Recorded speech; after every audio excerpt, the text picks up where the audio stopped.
अस्सलामुअलैकुम स्टूडेंट्स, आज हम class 10th chemistry chapter number 3 की कॉन्सेप्ट असेसमेंट एक्सरसाइज 3.6 और 3.7 को समझेंगे। तो सबसे पहले आते हैं 3.6 पे। 3.6 सेल्फ असेसमेंट का फर्स्ट सवाल लिखा हुआ है हमारे पास, in a reaction 2 moles of CH4 कि हमारे पास मीथेन के 2 मोल्स मौजूद हैं, वर रिएक्टेड विद एन एक्सेस का मतलब क्या होता है, ज़रूरत से ज़्यादा chlorine. As a result, 177.0 gram of CCl4 is obtained. What is the theoretical yield, actual yield and percentage yield of reaction? तो अब इसको सॉल्व करने से पहले सबसे पहले तो ये जानना ज़रूरी है हमारे पास कि थ्योरेटिकल यील्ड क्या होती है और एक्चुअल यील्ड क्या होती है। तो यहाँ पे लिखा हुआ है कि theoretical yield is the maximum amount of product you can possibly make from the reactant, कि हमारे पास थ्योरेटिकल यील्ड ज़्यादा से ज़्यादा प्रोडक्ट की वो मिकदार होती है जो कि हम हासिल कर सकते हैं रिएक्टेंट से। अब अगर कोई भी एक रिएक्शन है तो हमारे पास ये दोनों आपस में रिएक्ट करेंगे तो जाके हमारे पास प्रोडक्ट बनता है, तो हम इन दोनों को रिएक्टेंट कहते हैं कि ये हमारे पास रिएक्टेंट है और ये हमारे पास प्रोडक्ट है।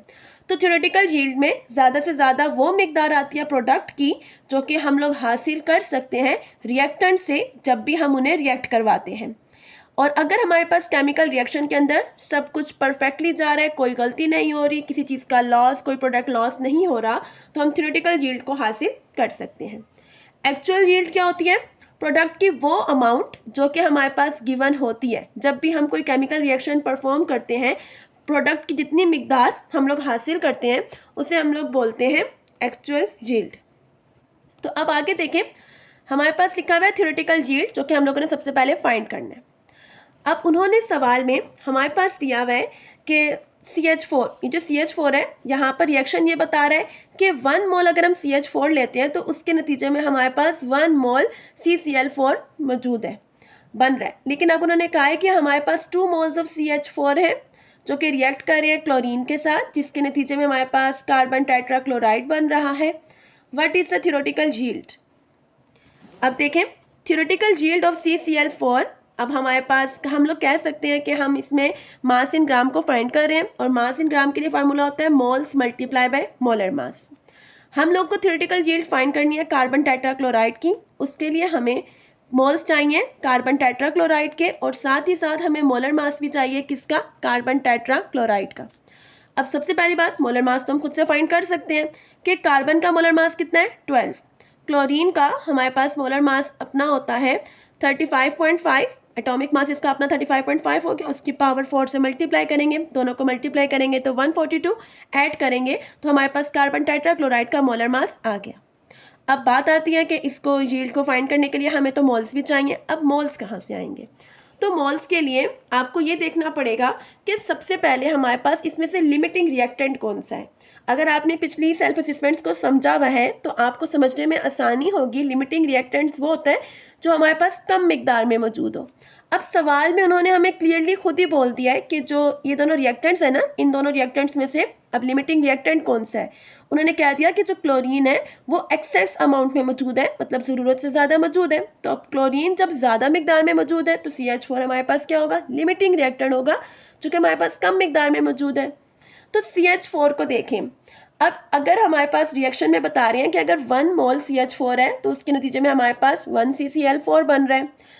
उन्होंने कहा है 2 मोल्स ऑफ CH4, कि अगर हमारे पास CH4 के 2 मोल्स होंगे तो नतीजे में हमारे पास कार्बन टेट्राक्लोराइड के मोल्स भी कितने होंगे, 2। अगर एक मीथेन था तो एक कार्बन टेट्राक्लोराइड बन रहा है।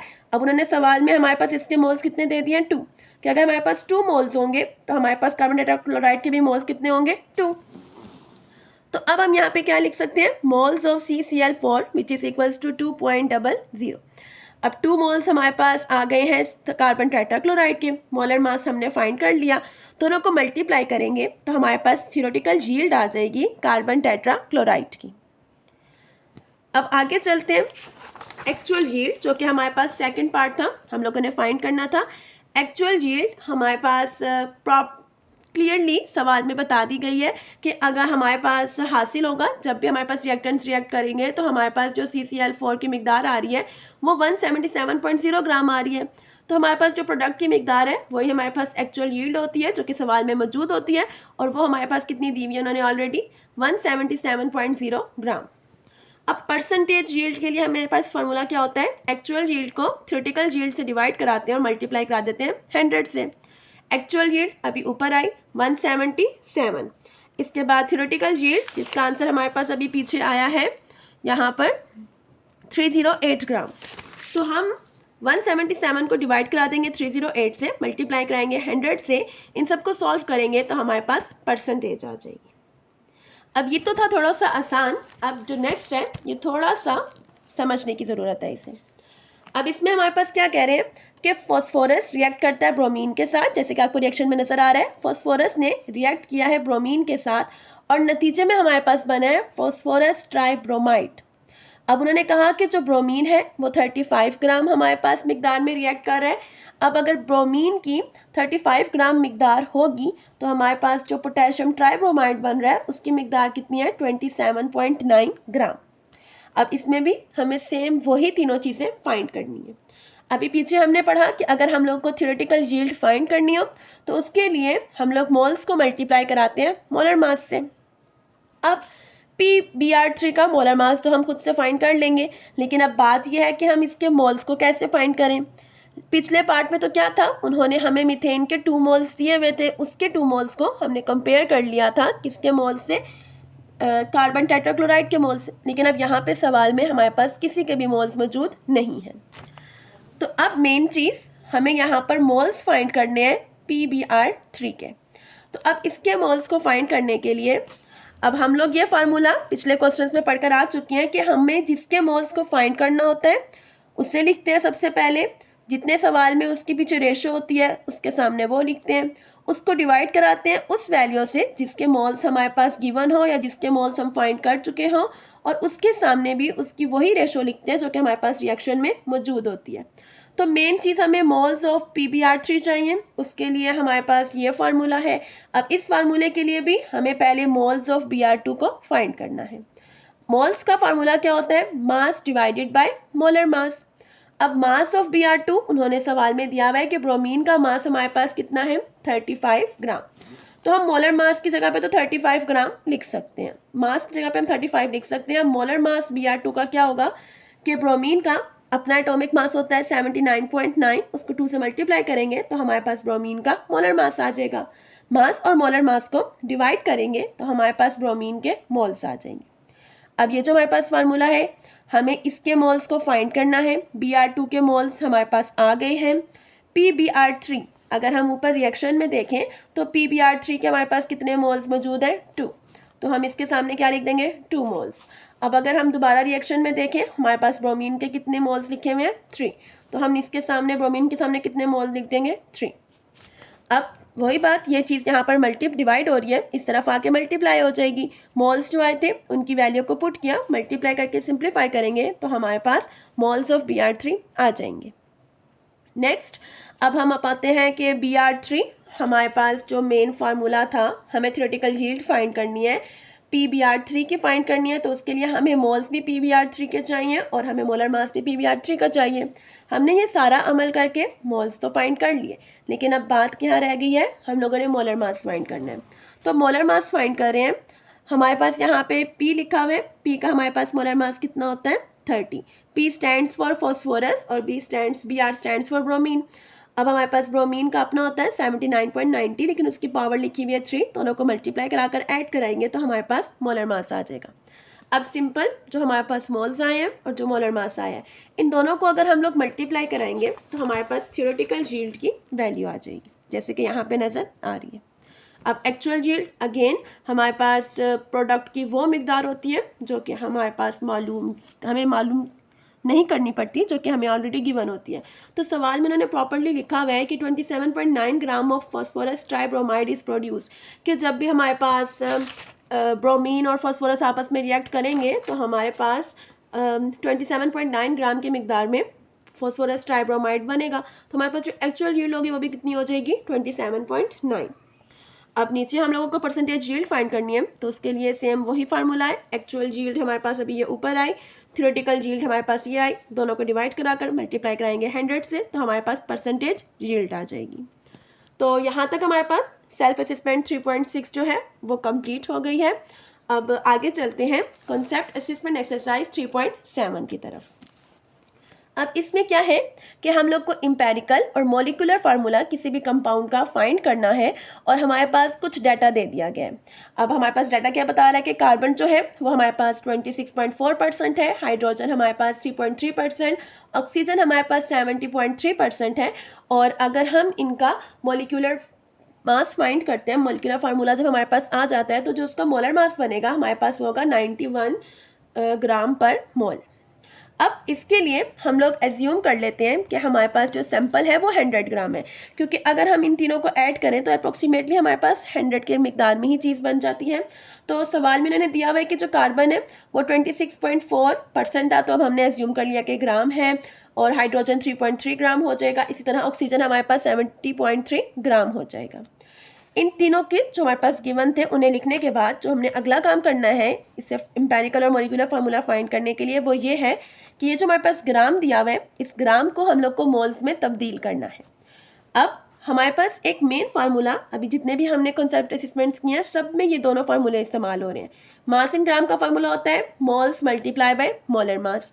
अब हम यहाँ पे क्या कर रहे हैं, हमारे पास ग्राम गिवन है लेकिन हम लोग को मोल्स फाइंड करना है, तो इस चीज़ को हमें फाइंड करना है। इसको हम यहीं रहने दें, मोलर मास यहाँ मल्टीप्लाई हो रहा है, इसके नीचे आके क्या हो जाएगा, डिवाइड। तो हम कह सकते हैं कि हमारे पास मोल्स का फार्मूला क्या हो जाएगा, mass in gram divided by molar mass. तो हम लोगों ने यहाँ पर वही लिख दिया। अब हम लोगों को मोल्स फाइंड करने हैं कार्बन के लिए, उसके लिए हमें मास इन ग्राम भी चाहिए और मोलर मास भी चाहिए। तो कार्बन का मास इन ग्राम तो उन्होंने हमारे पास ऊपर दिया हुआ था 26.4 ग्राम, तो हमने यहाँ पर वो लिख दिया। अब कार्बन का मोलर मास हमें खुद से मालूम होना चाहिए कि कार्बन का एटॉमिक मास 12 होता है, तो उसका मोलर मास भी 12 होगा। दोनों को डिवाइड करेंगे तो हमारे पास कार्बन जो है वो ग्राम से मोल्स में कन्वर्ट हो जाएगा। सेम इसी तरह अगर हम हाइड्रोजन का देखें तो हाइड्रोजन के हमारे पास 3.3 ग्राम दिए हुए थे, हाइड्रोजन का अपना मोलर मास 1 होता है, तो हम अगर इन दोनों को डिवाइड कराएंगे वापस 3.3 हमारे पास मोल्स आ जाएंगे। अगर हम ऑक्सीजन का देखेंगे तो ऑक्सीजन का हमारे पास 70.3 ग्राम उन्होंने दिया हुआ था। ऑक्सीजन का अपना एटॉमिक मास होता है 16, जितना एटॉमिक मास उतना ही मोलर मास होगा इसका। इन दोनों को डिवाइड करेंगे तो हमारे पास 4.3 मोल्स आ जाएंगे। अब यहाँ तक अभी तक हमने सिर्फ क्या किया है कि पहले हमने उनकी परसेंटेज को एज्यूम कर लिया है ग्राम में एज्यूम करने के बाद इस मास इन ग्राम्स को हमने कन्वर्ट कर दिया, इन तीनों के मास इन ग्राम को कन्वर्ट कर दिया मोल्स में। अब कन्वर्ट करने के बाद थर्ड स्टेप हम लोग क्या करेंगे कि ये जो हमारे पास मोल्स आए हैं हमने ये देखना है कि इन तीनों मोल्स में से सबसे कम वैल्यू में नंबर ऑफ मोल्स किसके हैं। तो आप लोग को क्लियरली नजर आ रहा है कि जो हमारे पास कार्बन है इसके मोल्स सबसे कम है, जो कि हैं 2.2 मोल्स। तो अब इन तीनों में से जिसके मोल्स सबसे कम होंगे, इन तीनों का जो हमारे पास मोल्स आए हैं उन्हें उस कम वाली वैल्यू से डिवाइड करवा देंगे।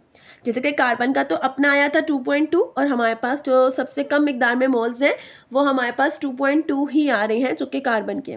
तो इसके जो मोल्स आए थे उसे भी 2.2 से डिवाइड कर देंगे। हाइड्रोजन के भी जो हमारे पास यहाँ पर मोल्स आए थे 3.3, या फिर हम 3.27 भी लिख सकते हैं, राउंड ऑफ करके वही हो जाता है, एक ही बात है। जो 3.3 आया उसे भी डिवाइड कराएंगे 2.2 से। ऑक्सीजन के 4.3 मोल्स आए थे उन्हें भी डिवाइड कराएंगे 2.2 से। डिवाइड करके इनके आंसर सामने लिख दिए। अब ये जो हमारे पास इनकी रेशोज आई है ना, इन रेशोज का होल नंबर्स में आना ज़रूरी था, लेकिन हमारे पास ये रेशो एक की किस में आई है, डेसिमल में आई है। अब हम मैथ्स का ये रूल होता है, अगर हम बात करें कि हम अगर खुद से किसी भी चीज़ को मल्टीप्लाई करा रहे हैं तो हम उसे सिर्फ एक के साथ नहीं करा सकते, हमें उसे सबके साथ करानी पड़ती है। अब अगर मैं 1.5 को 1 से मल्टीप्लाई करूंगी तो जाहिर सी बात है मेरे पास वापस 1.5 ही आ जाएगा। अब इसके बाद आपने इसे 2 से मल्टीप्लाई करके देखना है। जब हम 2 से 1.5 को मल्टीप्लाई करते हैं तो हमारे पास जो डेसिमल है वो ख़त्म हो जाता है। तो हम लोग क्या करेंगे, since we have 1.5 for H, कि अगर हम एच की बात करें तो उसकी रेशो आई है 1.5, जबकि रेशो का डेसिमल में होना ज़रूरी नहीं है, बल्कि होनी ही नहीं चाहिए रेशो हमारे पास डेसिमल में। तो इस डेसिमल को ख़त्म करने के लिए हम इसको 2 से मल्टीप्लाई करेंगे। जब इसको 2 से मल्टीप्लाई करा रहे हैं तो बाकी दोनों को भी हमें 2 से मल्टीप्लाई कराना पड़ेगा। कार्बन का अपना हमारे पास रेशो आई थी 1, उसे 2 से मल्टीप्लाई कराएंगे। हाइड्रोजन की रेशो आई है 1.5, उससे भी 2 से मल्टीप्लाई कराएंगे। ऑक्सीजन की रेशो आई है 2, उसको भी 2 से मल्टीप्लाई कराएंगे। अब 2, 3 और 4 हम इन्हें मल्टीप्लाई करेंगे तो हमारे पास इनकी वैल्यूज़ कितनी आ जाएंगी, 2, 3 और 4। अब हमारे पास एम्पिरिकल फार्मूला बन गया है कि जो कार्बन है उसकी हमारे पास कितनी मिकदार होगी, 2 कार्बन, 3 हाइड्रोजन और 4 ऑक्सीजन। अब हमें इसका एम्पिरिकल फार्मूला भी बताना था और मॉलिक्यूलर फार्मूला भी बताना था। तो हम इसमें कह रहे हैं कि हमारे पास एम्पिरिकल फार्मूला भी यही है और मॉलिक्यूलर फार्मूला भी यही है। हम ऐसा क्यों कह रहे हैं कि उन्होंने हमारे पास सवाल में ऊपर मोलर मास दिया हुआ था। अब मॉलिक्यूलर मास अगर हम लोग देखें तो हम कह रहे हैं कि हमारे पास यही बन रहा है C2H3O4। अगर इसके मुताबिक हम वैल्यूज़ को पुट करते हैं, कार्बन का अपना जो एटॉमिक नंबर होता है वो 12, उसकी पावर 2, हाइड्रोजन का 1 और उसकी पावर 3, ऑक्सीजन का 16 मल्टीप्लाई बाय 4। जब हम इस सबको सॉल्व करते हैं तो हमारे पास मोलर मास कितना आ रहा है 91। चूँकि हम लोगों ने मॉलिक्यूलर फार्मूला अगर हमारे पास यही होगा, हमने इसके अंदर वैल्यूज़ को पुट किया, हमारे पास 91 ग्राम आ गया और सेम टू सेम 91 ग्राम ही उन्होंने हमें सवाल में मोलर मास दिया हुआ था। तो अब हम इसमें क्या कह रहे हैं कि अगर हम एम्पिरिकल फार्मूला में पुट करते हैं तब भी हमारे पास 91 ग्राम आएगा, मॉलिक्यूलर फार्मूला में पुट करेंगे तब भी हमारे पास 91 ग्राम आएगा। तो हम लोग कह सकते हैं कि हमारे पास इसका मॉलिक्यूलर फार्मूला भी यही है और इसका एम्पिरिकल फार्मूला भी यही है। इसका जो डिफरेंस है वो आपको अगले सवाल में मज़ीद समझ आएगा कि अगर आप एक झलक देखें अगला सवाल, तो यहाँ पे हमारे पास देखिए जो इसका एम्पिरिकल फार्मूला हम लोगों ने निकाला था वो हमारे पास आ रहा है कुछ C12H4F7, कुछ हमारे पास इस तरह एम्पिरिकल फार्मूला आ रहा है। अब एम्पिरिकल फार्मूला ये आया है, अगर हम इसके अंदर वैल्यूज़ पुट करके फाइंड करते हैं तो हमारे पास जो इसका मोलर मास आ रहा है वो 281 आ रहा है, जबकि सवाल में 281 मौजूद नहीं है। इसका मतलब ये एम्पिरिकल फार्मूला भी निकला है लेकिन इसका मॉलिक्यूलर फार्मूला चेंज होगा, तो हम इसके लिए आगे कुछ मज़ीद स्टेप्स करेंगे। तो अब यहाँ जो हमारे पास एम्पिरिकल फार्मूला आया है हमारे पास इसमें पुट करें या हम इसी को मॉलिक्यूलर फार्मूला बनाकर पुट करें, हमारे पास 91 ग्राम पर मोल आ रहा है आंसर। तो यही मॉलिक्यूलर और यही इसका एम्पिरिकल फार्मूला होगा। अब आगे चलते हैं नेक्स्ट क्वेश्चन की तरफ। अगर आप लोग नेक्स्ट क्वेश्चन देखें ये भी सेम वैसे ही है, हमें एम्पिरिकल और मॉलिक्यूलर फार्मूला फाइंड करना है। हमें हाइड्रोजन दे दिया गया, हमें फ्लोरीन दे दिया गया और साथ ही साथ हम लोगों को उनका मोलर मास भी दे दिया। कार्बन का मास इन ग्राम भी दे दिया, हाइड्रोजन का भी दे दिया, फ्लोरीन का भी दे दिया है और हम लोग को मोलर मास भी दे दिया गया है। सबसे फर्स्ट स्टेप क्या होता है हमारे पास कि हम लोगों ने तीनों को ग्राम में लिखना होता है। इस सवाल में तो वो थे ही ऑलरेडी ग्राम में, हम लोगों ने तीनों को ग्राम में लिख दिया। सेकंड स्टेप, इन तीनों ग्राम को मोल्स में कन्वर्ट करना होता है। मोल्स का फार्मूला क्या होता है कि अगर हम मास इन ग्राम को डिवाइड करा देंगे मोलर मास से तो हमारे पास मोल्स आ जाएंगे। अब मोल्स ऑफ कार्बन, कार्बन के मोल्स फाइंड करने के लिए जो उसका मास इन ग्राम था उसको उसके मोलर मास से डिवाइड करा देंगे। हाइड्रोजन के मोल्स के लिए भी उसका जो मास इन ग्राम गिवन था उसे डिवाइड करा देंगे उसके मोलर मास से। फ्लोरीन के लिए भी उसके मास इन ग्राम की जो वैल्यू थी उसे डिवाइड करा देंगे उसके मोलर मास से। तो हमारे पास जो तीनों ग्राम्स में दी हुई थी वो तीनों वैल्यूज़ मोल्स में इस वक्त कन्वर्ट हो गई हैं और हम चाहें तो हम साथ इनके यूनिट्स मोल्स को भी लिख सकते हैं। नेक्स्ट काम जो थर्ड स्टेप था वो हमारा क्या था कि इन तीनों में से जो सबसे छोटा होता है उससे इन तीनों के आंसर्स को डिवाइड कराते हैं। अब इन तीनों में सबसे छोटा जो हमारे पास है वो है 0.51। तो जो हमारे पास कार्बन के मोल्स आए हैं इसे भी 0.51 से डिवाइड कर देंगे, इसे भी 0.51 से डिवाइड कर देंगे और 0.89 को भी 0.51 से डिवाइड कर देंगे। जैसे कि आपको नजर आ रहा है कार्बन के जो हमारे पास मोल्स आए उसे भी 0.51 से डिवाइड किया, डिवाइड करने के बाद हमारे पास आंसर आ जाता है 3। हाइड्रोजन को भी डिवाइड करेंगे 0.51 से, आंसर आ जाएगा 1। इसी तरह हम फ्लोरीन को भी डिवाइड करेंगे और हमारे पास आंसर आ जाएगा 1.745। अब मैंने पिछले सवाल में बताया था कि हमारे पास जो इनकी रेशोज आती हैं उनका होल नंबर्स में होना चाहिए, उन्हें डेसिमल की फॉर्म में नहीं होना चाहिए। तो अब हमने आप लोगों ने क्या करना है कि जो आपके पास नंबर आया है आपने इसे बारी बारी एक एक नंबर से मल्टीप्लाई करके देखना है। अगर हम इसे 1 से मल्टीप्लाई करते हैं वापस यही आ जाएगा। अगर आप 2 से मल्टीप्लाई करेंगे तो हमारे पास जो पॉइंट है वो राउंड ऑफ होकर हमारे पास कोई सिंपल होल नंबर रेशो नहीं आएगी। अगर आप 3 से भी मल्टीप्लाई करके देखेंगे तब भी आपके पास नहीं आएगी। लेकिन अगर हम लोग 4 से मल्टीप्लाई करके देखते हैं तो अगर आप इस वैल्यू को 4 से मल्टीप्लाई कराओगे तो तकरीबन जो आपके पास आंसर आता है वो 6.9 आता है। कहने को तो ये भी डेसिमल में आएगा लेकिन पॉइंट आ गया, हम इस 9 को राउंड ऑफ करेंगे तो हमारे पास ये 7 बन सकता है। जबकि अगर आप इसको 2 या 3 से मल्टीप्लाई कराते हो तो ऐसे राउंड ऑफ बन के भी आपके पास सिंपल होल नंबर आंसर नहीं बनेगा। तो बारी बारी जब आप 1, 2, 3 से कैलकुलेटर पर मल्टीप्लाई कर देखेंगे आपके पास आंसर नहीं आएगा। लेकिन जब हम इसी वैल्यू को 4 से मल्टीप्लाई कराएंगे तो हमारे पास एक प्रॉपर होल नंबर रेशियो में वैल्यू कन्वर्ट हो जाएगी। तो जब हम एक को 4 से करा रहे हैं तो हमें रूल के मुताबिक बाकी दोनों को भी 4 से मल्टीप्लाई कराना पड़ेगा। तो सी के हमारे पास जो रेशियो आई थी 3 उसे भी 4 से मल्टीप्लाई कराया, हाइड्रोजन की 1 आई थी उसे भी 4 से मल्टीप्लाई कराया और फ्लोरीन की तो आई 1.745 थी उसे भी 4 से मल्टीप्लाई कराया।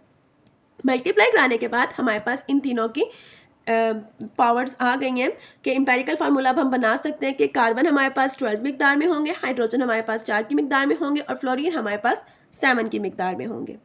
अब इसके बाद जो हम लोगों को नेक्स्ट स्टेप करना है वो क्या है कि एम्पेरिकल फार्मूला हमारे पास आ गया। अब अगर हम इसी के ज़रिए एम्पेरिकल फार्मूला मास निकालें, अगर हम एम्पेरिकल फार्मूला मास निकालें तो हमारे पास कार्बन का अपना होता है 12, उसकी 12 पावर से मल्टीप्लाई कराएंगे। हाइड्रोजन का होता है 1, उसे 4 से मल्टीप्लाई कराएंगे। फ्लोरीन का होता है हमारे पास यहाँ पे 19 और उसकी पावर कितनी है 7, उससे मल्टीप्लाई करेंगे। मल्टीप्लाई कराकर ऐड कराएंगे तो हमारे पास जो एम्पेरिकल फार्मूला मास आ रहा है वो आ रहा है 281।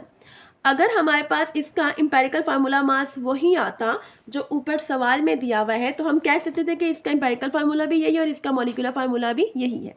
अब जबकि इसका जो एम्पेरिकल फार्मूला आया है वो हमारे पास डिफरेंट है उससे जो कि सवाल में मौजूद है, तो इसका मतलब ये तो हो गया इसका एम्पेरिकल फार्मूला, लेकिन इसका मॉलिक्यूलर फार्मूला क्या होगा, चेंज होगा।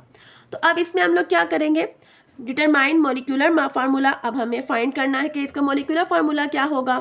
तो मॉलिक्यूलर फार्मूला के लिए हमें पहले एक एन वैल्यू चाहिए होती है। उस एन वैल्यू के लिए हम मोलर मास को डिवाइड करा देते हैं एम्पेरिकल फार्मूला के साथ।